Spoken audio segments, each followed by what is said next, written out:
So hey guys, welcome back to another breakdown video of against the war season 2। और आज के इस video में हम काफी धूम धड़ाके वाली फाइट देखने वाले हैं। बट इससे पहले गाइस, आई होप कि तुम लोगों ने इससे पहले वाला जो ब्रेकडाउन वीडियो है उसे जरूर से चेकआउट किया होगा, और अगर नहीं किया है तो जाके डिस्क्रिप्शन या फिर आई बटन में देख लेना, तुम्हें उस वीडियो का लिंक मिल जाएगा। और गाइस, वीडियो में एंड तक बने रहना क्योंकि इसमें बहुत मजा आएगा। पर इससे पहले थोड़ा सा जान लेते हैं कि आखिर अब तक की कहानी में हुआ क्या है। सो होमीज, बेसिकली इस वक्त हमारा जो यूनशी है ना, वो अपने ग्रैंड पेरेंट्स से मिलने के लिए पहुंच जाता है, क्योंकि उसे लग रहा था कि शायद उसके ग्रैंडफा या फिर उसके आंट, हो सकता है कि इन दोनों में से किसी ने लिटिल फेरी को देखा होगा और उसी की तलाश उसे इन तक ले आई थी। लेकिन जब वो यहाँ अपने क्लैन पहुंचता है ना, तो भाई जब उसे पता चलता है कि उसके जाने के बाद उसके ग्रैंडपा और उसके आंट को जो बर्निंग हेवन क्लैन के लोग थे ना, वो लोग यहाँ से उठा ले गए। बस फिर क्या, यूनशी इन्हें ही ठिकाने लगाने के लिए निकल पड़ता है। और आज के इस वीडियो की स्टार्टिंग भी एग्जैक्टली इसी मोमेंट से होती है, जहाँ पे गाइस सबसे पहले हमें बर्निंग हेवन क्लैन का जो मेन हॉल है ना, इसका सीन दिखाया जाता है, जहाँ पे हम फेन दुआन हुन को देख पाते हैं, जो कि असल में इसी बर्निंग हेवन क्लैन का मास्टर है। और यहाँ पर उसे सारी बात बता देते हैं उसकी ये सारे लोग कि कैसे यहाँ पे अब तक की कहानी रही है। अब तभी यह वो कहने लगता है कि अच्छा, तो ये तुम लोगों की मतलब मिली भगत है, तुमने ही जो ज्यू चैन है उसे फ्लोटिंग क्लाउड सिटी में भेजा। अब मैं समझा कि ये तुम्हारा प्लान था कि तुम उन दोनों को यहाँ उठा ले आ पाओ। हाँ, अब यहाँ पे हम देख पाते हैं कि जो ज्यू चैन है वो कहने लगता है कि हाँ बिल्कुल, और मुझे पता है कि मैं ये काम कर सकता हूँ। अब ये कहते हुए वो थोड़ा ना डर भी रहा था, क्योंकि यार उनका जो क्लैन मास्टर है वो बहुत ज्यादा खतरनाक है। तभी यहाँ पे उनका क्लैन मास्टर उसके हाथ को ऐसे पावर से मरोड़ना शुरू कर देते हैं, जिसके चलते इसे काफी ज्यादा पेन होता है। तभी यहाँ क्लैन मास्टर उसे बताने लगता है कि वो तुम ही हो, तुम ही वो नौसिखिए हो कि जिसके फैसले के चलते हमारे क्लैन के 7 एल्डर्स मारे गए। और क्या कहा कि तुम इस मैटर को अच्छे से हैंडल कर लोगे। हाँ, दिख रहा है मुझे कितने अच्छे से हैंडल कर रहे हो, पूरे क्लैन की फाउंडेशन तक को तुमने हिला के रख दिया और कह रहे हो अच्छे से हैंडल कर लूंगा। जिससे वो कहने लगता है कि प्लीज प्लीज मेरी बात सुनिए, उसने तो सेकंड ब्रदर यानी कि आपके बेटे तक को जान से मार दिया, उसने मेरी शादी तक को पूरी तरीके से बिगाड़ दिया, और यहाँ तक कि मेरी दुल्हन तक को उसने चुरा लिया। तो बताइए मैं कैसे शांत रह सकता। यूनशी हमारा सबसे बड़ा दुश्मन है, उसने हमारे इस बर्निंग हेवन क्लैन की फाउंडेशन को हिलाया है। मैंने जो कुछ भी किया हमारे क्लैन की डिग्निटी को बचाने के लिए किया, लेकिन उसने तो पूरी तरीके से हमारी सारी डिग्निटी को क्रश कर दिया। और अगर आपको क्लैन को प्रोटेक्ट करना है ना, तो हर हाल में हमें पूरी जी जान लगाकर इस लड़के को सबसे पहले एलिमिनेट करना होगा। अब ये सुनकर क्लैन मास्टर कहता है कि तुम फैसला लेने वाले होते कौन हो, मैं भी मरा नहीं हूँ, और मेरा क्लैन कैसे एक्ट करेगा इसका फैसला सिर्फ मैं करूंगा, ये तुम डिसाइड नहीं करोगे। ये कहते हुए वो उसे काफी दूर पटक देता है, कहता है कि जाओ जाके अपने थर्ड ब्रदर से कुछ सीखो, और अगर आगे से तुमने ऐसे ही बिना कुछ सोचे समझे एक्ट करने का सोचा तो जिसका अंजाम होगा ना, उसे भुगतने के लिए तैयार रहना। ये कहते हुए वो उसकी काफी बुरी तरीके से फटकार लगाता है, और याद रखना ये आखिरी बार है जब मैं तुम्हें मौका दे रहा हूँ, और हाँ, ये कोई धमकी नहीं है, ये मेरी चेतावनी है। अब यहाँ पे हम देख पाते हैं कि भाई वो डर के मारे ना उल्टे पैर यहाँ से चला जाता है। तभी वो यहाँ अपना मैसेज बाकियों तक पहुँचाने का ऑर्डर दे देता है और कहता है कि चाहे जो हो जाए, ये मैसेज क्लैन के हर एक मेंबर के कानों तक पहुँचनी चाहिए, और जितने भी डिसाइपल्स हैं जो कि सेक्ट से बाहर है, उन सभी को क्लैन में एक साथ हाजिर करो, और जितने भी एल्डर्स हैं उन तक भी मेरा आदेश भेज दो कि मुझे जल्द से जल्द उन सभी को बर्निंग हेवन टावर के अंदर देखना है, और जो बैटल है उसके लिए प्रिपेयर हो जाओ। ये कहते हुए वो इन्हें ऑर्डर दे देता है। लेकिन तभी यहाँ पे इसका भाई कहने लगता है कि ब्रदर एक बात बताइए, क्या हम लोग ग्रैंड फॉर्मेशन को एक्टिवेट कर रहे हैं? जिस पे उसका भाई कहने लगता है कि तो और तुम क्या सोच रहे हो, उस लड़के ने हमारे इतने एल्डर्स को मार दिया, वो हमारे क्लैन के लिए फ्यूचर का एक थ्रेट है। भले ही इस लड़के ने मुझसे बिना पूछे ऐसे फैसला लेकर बहुत गलत किया, लेकिन फिर भी उसने जो किया है कहीं ना कहीं वो सही है, और उसकी जगह मैं भी होता तो मैं भी पूरी जी जान लगाकर इसे एलिमिनेट करने में कोई भी कसर नहीं छोड़ता। बस इसमें और मुझ में फर्क ये है कि इसने बिना किसी तैयारी के उसे एलिमिनेट करने का सोचा, और मैं यहाँ पर ऐसी गलती नहीं करूंगा, क्योंकि जल्द से जल्द अगर हमने इसे निपटाया नहीं ना, तो ये जो पूरा का पूरा ब्लू वाइन इंपीरियल फैमिली है, हम इसे कभी भी कंट्रोल नहीं कर पाएंगे, हम इसे ऑक्यूपाई नहीं कर सकते जब तक ये लड़का हमारे रास्ते में खड़ा है। जिसमें उसका भाई कहता है कि हाँ बिल्कुल आपने सही कहा, और अगर आज वो यहाँ आने की गलती करता है ना, तो फिर मैं इस बात को सुनिश्चित करूंगा कि वो यहाँ से जिंदा बाहर ना जा पाए। तभी यहाँ पे थोड़ी देर बाद का हम सीन देखते हैं, जहाँ पे यूनशी के ग्रैंडफादर और उसकी आंट को ये लोग ले आते हैं और जबरदस्ती कहने लगते हैं कि चलो अब चुपचाप यहाँ से हमारे साथ चलो, और अगर तुम लोगों ने जरा भी शोर शराबा किया तो एक बात जान लो, इसका अंजाम बिल्कुल अच्छा नहीं होगा। अब तभी यूनशी के आंट को एक बंदा धक्का देता है, जो देखकर जो उसका फादर है वो उसे रोकने की कोशिश करता है, लेकिन यहाँ पे ये बंदा जो था यानी कि जो सोल्जर था, वो तो उल्टा उस पे ही हाथ उठा देता है। अब यहाँ यूनशी की आंट अपनी फादर की ये हालत देखकर उसके पास जाती है, और तभी इससे पहले कि वो बंदा कुछ और कर पाता, यहाँ पे एक बंदे की आवाज आती है, और वो कहता है कि अगर तुमने एक बार और हाथ उठाया ना, तो फिर मैं तुम्हारे हाथ काट के रख दूंगा। अब गाइस, इस बंदे का नाम असल में फैन जिंग चैन है, और जैसे सभी लोग इसकी बात सुनते हैं ना, तो उनके कान खड़े हो जाते हैं। वही दूसरी तरफ हम ज्यू चैन को भी देख पाते हैं, जो कि सामने से इनको आते हुए देख रहा था। अब यहाँ पे वो बंदा कहता है कि हमारा जो ड्रैगन कन्फिनिंग प्रिजन है, उसका जो लोवेस्ट लेवल है, वहाँ पर शाओलिंग को लॉक कर दो, और शाओलिंग को हेवनली पवेलियन ले जाओ। अब यहाँ मॉडल पार्टी हेवनली पवेलियन जो कि बहुत ही खास जगह है, ये सुनकर तो इवन की जो लिंगशी है वो तक हैरान थी। तभी यहाँ जब दूर से इसका फर्स्ट ब्रदर ये सारी बात सुनता है ना, तो वो खुद भी हैरान था कि क्या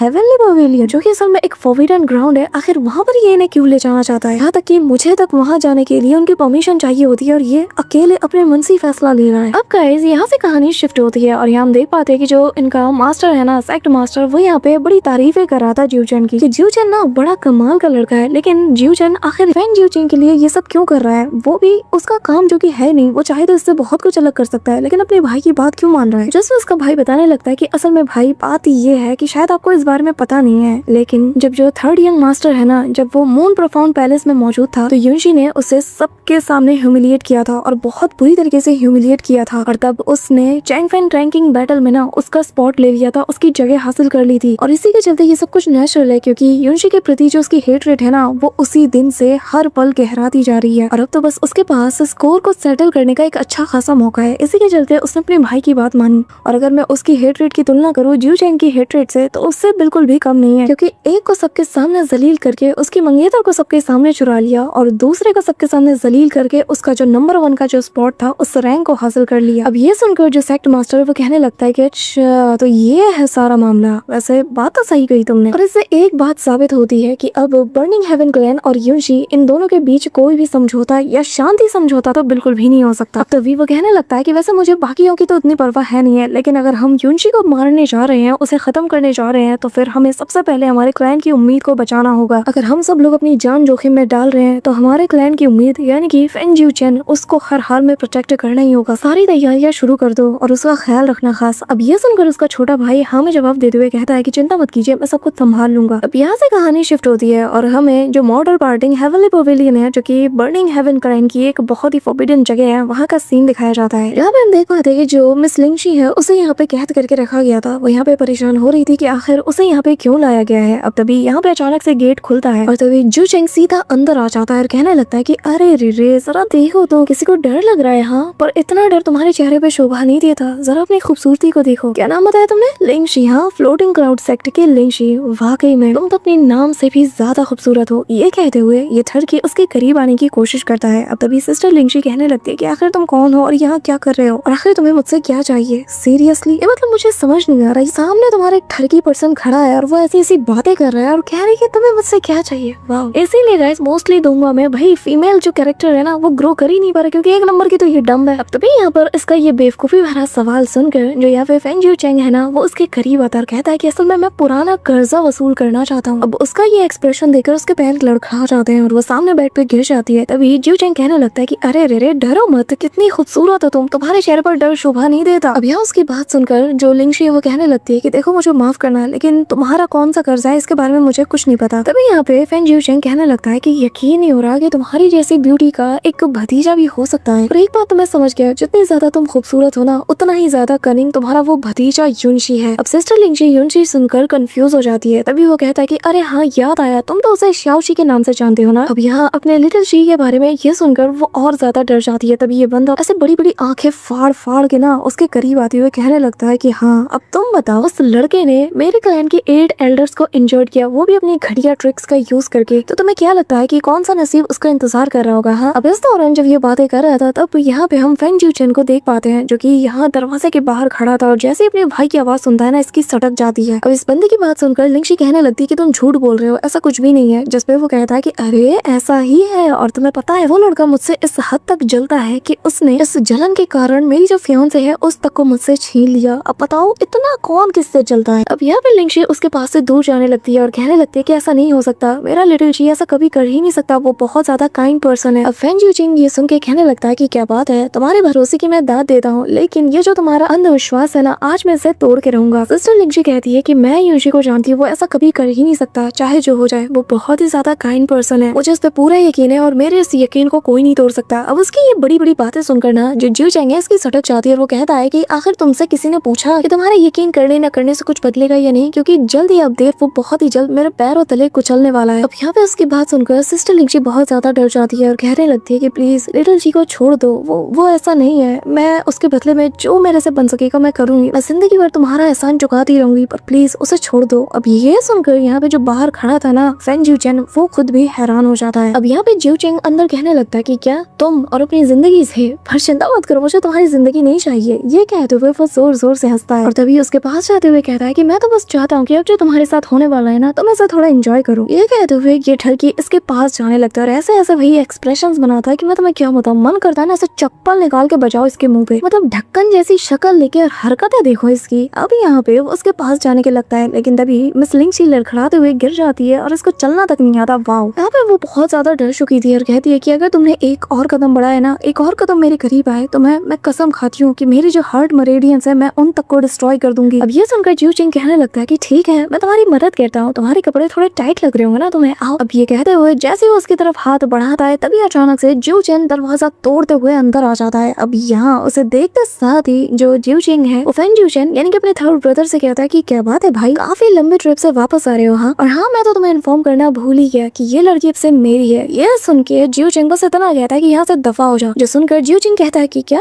ये मत कहना कि तुम्हें इस लेडी में इंटरेस्ट आ चुका है। हाँ, अरे रे क्या बोलूं मैं। वैसे एक बात तो सही है, ये लड़की जो कि एक लोअर क्लैन से बिलोंग करती है, ये तुम्हारे जैसे लोअर पर्सनैलिटी वाले को बहुत अच्छे से सूट करती है। ये कहते हुए वो उसका मजाक उड़ाता है और यहाँ पे हम देख पाते हैं कि जियो चिंग को ना बहुत ही ज्यादा गुस्सा आता है। वो अपने गुस्से को कंट्रोल करने की कोशिश करता है, लेकिन जियो चिंग तो हद ही पार कर देता है और कहता है कि एक तो कमीने की औलाद और दूसरा अनाथ है, क्या परफेक्ट मैच है। और तुम्हारा भाई ना इस चीज के लिए तुम्हें कॉन्ग्रेचुलेट करता है कि तुमने एक परफेक्ट मैच वाले पर्सन को ढूंढ ही लिया आखिरकार। ये कहते हुए वो यहाँ से जाने लगता है, लेकिन फैन जियोचन बिना इसकी बातों पे ध्यान दिए दरवाजा बंद कर देता है और फिर लिंगशी के पास जाकर जब उसका वो डरा और सहमा हुआ चेहरा देखता है तो वो उससे कहता है कि चिंता मत करो, ये मेरी जगह है, तुम बेफिक्र होकर यहाँ पे आराम कर सकती हो, अब कोई भी तुम्हें दोबारा से डिस्टर्ब करने नहीं आएगा। जिसपे लिंगशी कहने लगती है कि मुझे लगता है कि लिटिल ची और तुम लोगों के बीच में ना कुछ गलत फहमी हुई होगी, तो प्लीज उसे इन सब चीजों को हल करने का एक मौका दे दो प्लीज, और अगर वाकई में उसकी गलती हुई ना तो मैं उसकी तरफ से तुम सबसे माफी मांग लूंगी। ये सुन के यहाँ फैन जियोचन कहने लगता है कि क्या गलती, माफी, तुम्हें लगता है कि उसने कोई बहुत छोटा सा जुर्म किया होगा, उसने जो किया है उसकी सजा सिर्फ मौत है। अब तभी यहाँ पे उसकी ये बात सुनकर ना लिंगशी कहने लगती है कि अगर वाकई में तुम दोनों के बीच जो हेट्रेड है उसे रिजॉल्व नहीं किया जा सकता तो भी तुम दोनों को इसे एक प्रॉपर वे में रिजॉल्व करना होगा, ऐसे खून खराबा करके नहीं, क्योंकि बर्निंग हेवन क्लैन सिर्फ एक पर्सन से डील करने के लिए, एक इंसान से बदला लेने के लिए इस हद तक। ये कहते हुए वो रुक जाती है और फिर कहती है कि ये मत समझना कि तुम लोग जो कर रहे हो वो सही है। जो सुन के फैन जियोचन कहता है कि चुप हो जाओ और ये बिल्कुल मत समझना कि मैंने तुम्हें इसलिए बचाया कि तुम मुझे यहाँ पे लेक्चर दे सको, अपनी किस्मत को ज्यादा पुश मत करो। तभी यहाँ पे युनशी की चिल्लाने की आवाज आती है और वो कहने लगता है कि बर्निंग हेवन क्लैन के कमीनों बाहर निकलो। अब युनशी की आवाज सुनकर ये दोनों भी रूम से बाहर आते हैं और वहीं दूसरी तरफ जो फैन जियोचिंग है वो जो कि बाहर ही मौजूद था वो भी उसकी आवाज सुनकर यहाँ आ जाता है और सीधा आसमान की ओर देखता है। और यहाँ पे जैसे लिटिल जी को इतने टाइम बाद देखती है ना उसकी आंट, तो वो काफी ज्यादा खुश थी। अब यहाँ युनशी अपने बर्ड के ऊपर सवार होके इन सभी को वो मसलने के लिए यहाँ पे आ जाता है और बहुत ही कूल वे में लैंड करता है बिल्कुल सेंटर पे। अब जैसे युनशी यहाँ इस प्लेटफॉर्म पे लैंड करता है ना, तो यहाँ एक फॉर्मेशन पूरी तरीके से एक्टिवेट हो चुका था और जो कि उसे अपने चपेटे में ले लेता है। तभी यहाँ काफी सारे एल्डर्स आ जाते हैं जो कि चारों ओर से युनशी को घेर लेते हैं। इन्हें लग रहा था कि भाई हमने इसे फॉर्मेशन के अंदर ट्रैप कर दिया, अब तो बस ये हमारी मुट्ठी में है। अब यहाँ जब सब लोग आ चुके थे तो यहाँ पे जो इनका मास्टर है और जो इसका भाई है, ये दोनों यहाँ पे कैसे नहीं आते। दोनों यहाँ पे जैसे आते हैं और युनशी को फंसा हुआ देखते हैं तो यहाँ पे इनका जो सेक्ट मास्टर वो कहता है कि अच्छा तो यही है युनशी। अब तभी इसका भाई कहता है कि युनशी मान गया, मैं तुझे मान गया, तेरे अंदर गट्स है भाई, अभी तो तू हमारे क्लैन के अंदर ऐसे मुंह उठा के अकेले आ गया। अब मैं तेरी इसे बहादुरी कहूँ या फिर बेवकूफी मुझे समझ नहीं आ रहा, लेकिन चिंता मत कर, इस बार हम तुझसे हर एक चीज का बदला सूद समेत लेके रहेंगे। जो भी तूने आज तक हमारे साथ किया है ना, सबका बदला लिया जाएगा। अब ये कहते हुए वो युनशी की तरफ अपनी फिंगर को पॉइंट करता है। साथ ही हम देख पाते हैं कि इस फॉर्मेशन के चलते युनशी के ऊपर काफी ज्यादा प्रेशर पड़ रहा था, लेकिन अपने स्वॉर्ड से इसने इसे रोका हुआ था। और वो कहता है कि क्या तुम लोग बदले की बात कर रहे हो, शर्म नहीं आती? हाँ बिल्कुल शर्म नहीं आती। मुझे तो बस अफसोस हो रहा है कि यार काश मैं यहाँ पे पहले आ जाता और तुम्हें और तुम्हारे क्लैन को मिटा के रख देता। मुझे तो फैन मोली के साथ साथ और उसके जो पालतू थे ना उनके साथ साथ तुम लोगों को भी निपटा देना चाहिए था। अब मैं तुम्हें आखिरी मौका दे रहा हूँ और ये मेरा आखिरी मतलब सच में आखिरी मौका है। चुपचाप मेरे ग्रैंडफादर और मेरी आंट को यहाँ से चुपचाप आजाद कर दो और इज्जत के साथ जाने दो। और जो तुम्हारे वो जो वर्थलेस सन है ना, जो कि किसी काम के नहीं है, उन्हें मेरे हवाले कर दो। वरना अगर तुम लोगों ने मेरी बात नहीं मानी तो जो अंजाम होगा ना उसे तुम झेल नहीं पाओगे। तुम्हारे इस एंटायर बर्निंग हेवन क्लैन के हर एक मेंबर के साथ साथ इस सेक्ट का मैं नामो निशान मिटा दूंगा। दुनिया में किसी कोने में भी तुम लोग पाए नहीं जाओगे। अभी इसकी बात सुनकर ना तो जी यहाँ पे सेक्ट मास्टर का भाई था, वो कहने लगता है कि सर अपनी हालत देखो, इस वक्त तुम हमारे सेक्ट के अंदर मौजूद हो और फिर भी इतना ज्यादा एरोगेंट बन रहे हो। अब ये कहते हुए वो अपना हाथ ऊपर उठाता है और यहाँ पर अपने पावर्स का यूज करते हुए ये जो फॉर्मेशन था इसे और ज्यादा स्ट्रेंथन करता है। जो देखकर युनशी कहता है कि ओ मैं समझ गया, तो ये है तुम लोगों का जवाब। जवाब, ठीक है फिर अब तुम्हारे साथ जो कुछ होगा ना इसके जिम्मेदार खुद तुम होगे। कहते हुए युनशी यहाँ पे अपनी बर्निंग हीट का यूज करता है। एक स्लैश अटैक में सबसे पहले ये जो बैरियर था इसे डिस्ट्रॉय कर देता है। जो देखते साथ ही यहाँ पे वो जो बंदा था वो अपने सारे सिपाहियों को एक साथ उसके ऊपर हमला करने का ऑर्डर देता है। अब इतने सारे लोगों को अपने सामने देख करना युनशी कहने लगता है कि माफ करना, अब जो तुम्हारे साथ मैं करने वाला हूँ इसके जिम्मेदार खुद तुम लोग होगे और अब तुम लोग विटनेस करोगे कि कैसे मैं इस पूरे के पूरे क्लैन को यही इनके गढ़ में आकर पूरी तरीके से बर्बाद कर दूंगा। अब युनशी इन सब की बचाना शुरू कर देता है। यहाँ पे युनशी अपना प्रेशर का यूज करता है, साथ ही वो इतनी कमाल की स्वॉर्ड स्ट्राइक से इन सब पे हमला करता है ना कि किसी को काउंटर अटैक करने का मौका नहीं मिलता। अब माहौल को बिगड़ता हुआ देखकर सेक्ट मास्टर का भाई अपने स्वॉर्ड पावर को गैदर करते हुए युनशी के ऊपर हमला करने के लिए उस पे टूट पड़ता है। अब यहाँ ये दोनों एक दूसरे के आमने सामने मौजूद होते हैं, एक दूसरे के ऊपर दे तनातन काउंटर स्ट्राइक कर रहे होते हैं और यहाँ पे युनशी खुद भी इसके स्वॉर्ड स्किल को देखकर मनी मन हंसता है। लेकिन देखने वाली बात ये थी कि ये जो बंदा है ना ये बार बार फायर एनर्जी को अपने अंदर रेप्लिश करता जाता है, यानी कि इसके अंदर कभी कम ही नहीं हो रही थी। और तभी वो कहने लगता है कि हाँ तुम बिल्कुल सही समझे, हमारे इस बर्निंग हेवन क्लैन के अंदर फायर एनर्जी कभी भी खत्म होती ही नहीं। तो चलो अब देखते हैं कि आखिर तुम कब तक हमारे सामने टिक पाते हो। अब वो उसकी तरफ फायर एनर्जी के जरिए से एक स्लैश अटैक करता है, लेकिन इसे क्या पता कि युनशी क्या चीज है। यहाँ पे युनशी की बॉडी के अंदर जो फायर सीड था ना वो भी यहाँ पर आसपास के एनर्जीज को अब्सॉर्ब करते हुए बिल्कुल ऐसा ना जोश मारता है। और युनशी की बॉडी पहले से काफी ज्यादा स्ट्रॉन्ग नजर आ रही थी और अब वो यहाँ के आसपास की जो फायर एनर्जी है उसे अब्सॉर्ब करते हुए इसके ऊपर हमला करने के लिए रेडी था। और ये चीज जो इनका सेक्ट मास्टर है वो बहुत ही अच्छे से देख लेता है और तभी वो अपने भाई को आगाह करता है और कहता है कि थोड़ा संभल के।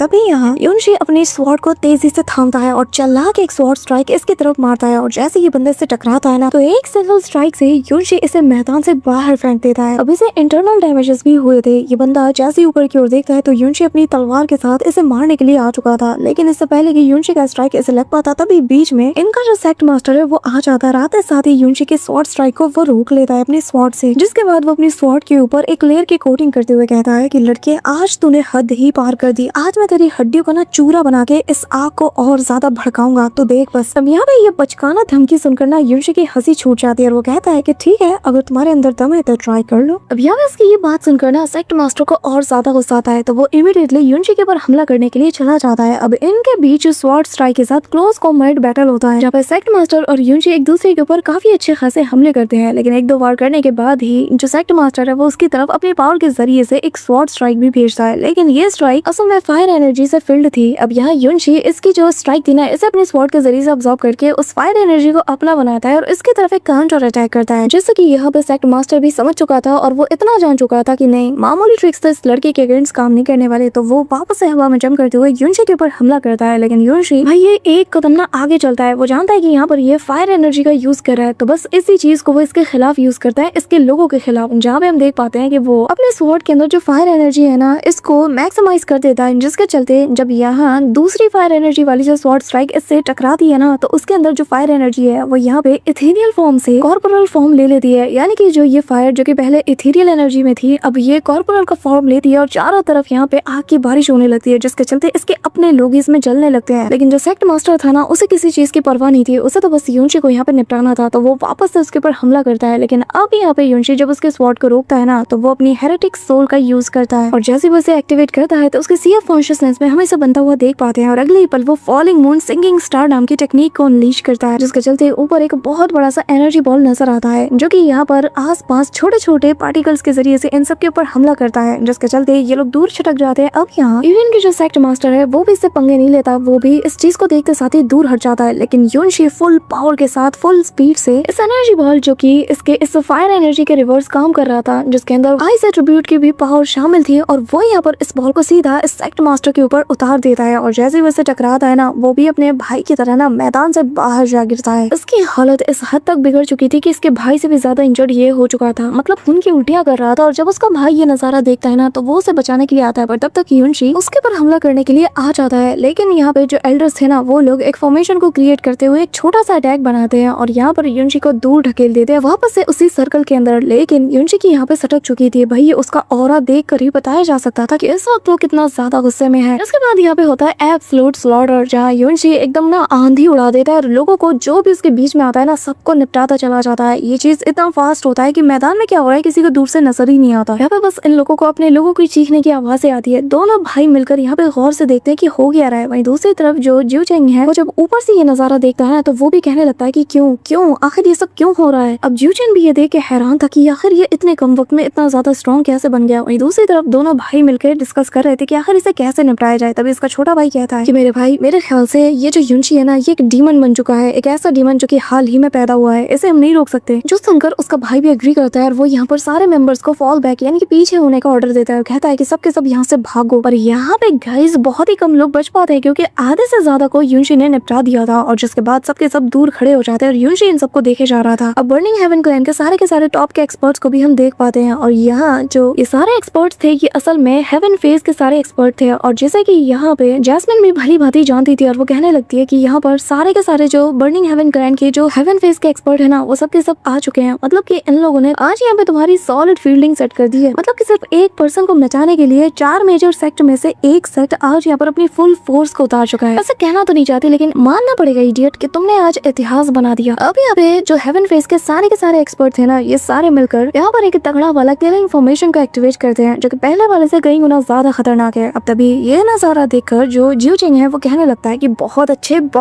इस बार का ये फॉर्मेशन तो पहले वाले से 10 गुना ज्यादा स्ट्रॉन्गर है, जिसका मतलब युनशी के बच्चे आज तो यहाँ पे मरेगा और तुझे दफनाने के लिए तेरी बॉडी का एक पार्ट तक नहीं मिलेगा। अब गाइस यहाँ पे युनशी भी समझ चुका है कि भाई मुसीबत में तो वो पड़ चुका है लेकिन युनशी के पास हर चीज का सोल्यूशन है गाइस। तो अब हम नेक्स्ट ब्रेकडाउन वीडियो में देखेंगे कि आखिर इस चुनौती से युनशी कैसे बच पाता है। सो होमीज आज का ब्रेकडाउन वीडियो तो यहीं पे एंड होता है और वीडियो तुम्हें कैसी लगी कमेंट में जरूर बताना। और हाँ, हमने एक बिल्कुल ही नई सीरीज का आगाज किया है जो कि असल में रेनेगेड इमॉर्टल के यूनिवर्स से बिलोंग करता है। नाम मैं नहीं ले सकती लेकिन पिन कमेंट में उसका लिंक मिल जाएगा, तो जाके चेकआउट जरूर कर लेना या फिर कम्युनिटी पोस्ट कहीं पे भी देख लो तुम्हें लिंक मिल ही जाएगा। सीरीज बहुत कमाल की है गाइस। अगर तुम्हें रूथलेस और एक्शन वाली दोंगा पसंद है ना, तो ये दोंगा तुम्हारी टॉप लिस्ट में शामिल होने वाली है। तो यार जाके चेकआउट जरूर कर लेना। सो गाइस अगर तुम वीडियो को यहाँ तक देख रहे हो तो मेक श्योर कि तुम वीडियो को लाइक करके चैनल को सब्सक्राइब जरूर कर रहे हो। तो मिलता हूँ मैं तुमसे नेक्स्ट ब्रेकडाउन वीडियो के साथ, तब तक के लिए बाय।